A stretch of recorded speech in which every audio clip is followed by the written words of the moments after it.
აი ჩემი პასკებიც მოგიტანეთ, მოგეცემებით ჩემი ძვირფასება. მეც როგორც ყველა დავიწყე კიდე საავტომატო სამზადis და მოგიტანეთ ჩემი ორი ვერსია. წინასწარ დავაყენოთ აპარა, როგორ ეძახის არ ვიცი. მე პასკებისთვის ვიყენებ ძალიან მცირე რაოდენობის საფუარს. მომზადეთ აპარი და გადავდეთ გვერდზე, ასაფუებლად, სადღაც 15-20 წუთით ადრე. კარგად რომ აფუდება, შემდეგ გამოვიყენებთ. 3 კვერცხის გულია და 2 კვერცხი მთლიანად.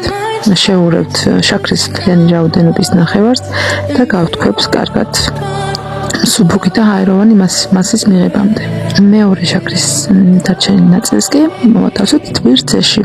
მე მომზადებ არაჟნით, აი აპარიკებად არის ამოსული. ამას შევურევთ კვერცხის მასაში, არაჟანს. შემდეგ რძეს, სადაც ნახევარი შაქარი ამოთავსებული და ცოტაოდენ ფქვილს. მომსვლით მსუბუქად. აუცილებლად უნდა გავუკეთოთ მარილი, ნებისმიერ ცომეულს ხდებათ, ძალიან ხდება მარილი. რატომ ხაც გამომრჩა, რომ ჩაუშვით თაფლი. 1 სუფრის კოვზი თაფლი. ქიმოებს აძლიერებს მე მგონი უფრო. ცომს უზელთ მსუბუქად და ვუკეთებთ ოთახის ტემპერატურის კარაქს.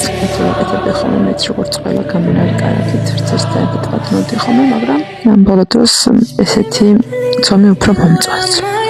ცომი კარგად რომ მოიზილება, მე ჩავუშვებთ კონიაკში დაყენებულ სანელებლებს, შევაძელთ 100 გრამზეც, ცომს ავტოვებთ ასაფუებლად და როდესაც კარგად აფუდება, შემდეგ ჩავზელთ ხელახლა, შევურევთ ქიშმიშს, ცუკაც, რა ვიცი, მე ზოგადად მხოლოდ ქიშმიშით მიყვარს ესეთი კლასიკური პასკა, მაგრამ ჩემს ოჯახში ბავშვებს რატომღაც ცუკატებით უყვარს და ამიტომ ამ ჯერზე ცუკატებიც გავუკეთე.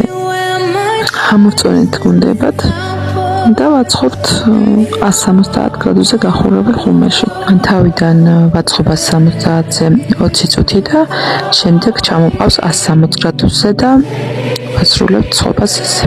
თუ გინდათ რომ კარგი პასკა გამოგიგდეთ, აუცილებლად გამოიყენეთ 82%-იანი მაღალი ხარისხის კარაქი. ამ ინგრედიენტების ხარისხზე დამოკიდებული თქვენი პასკის ხარისხიც. მე კი დაგემშვიდობებით და მომწერეთ აბა, რამდენად მოგეწონათ და შევკვეთებდით თუ არა ასეთ პასკას.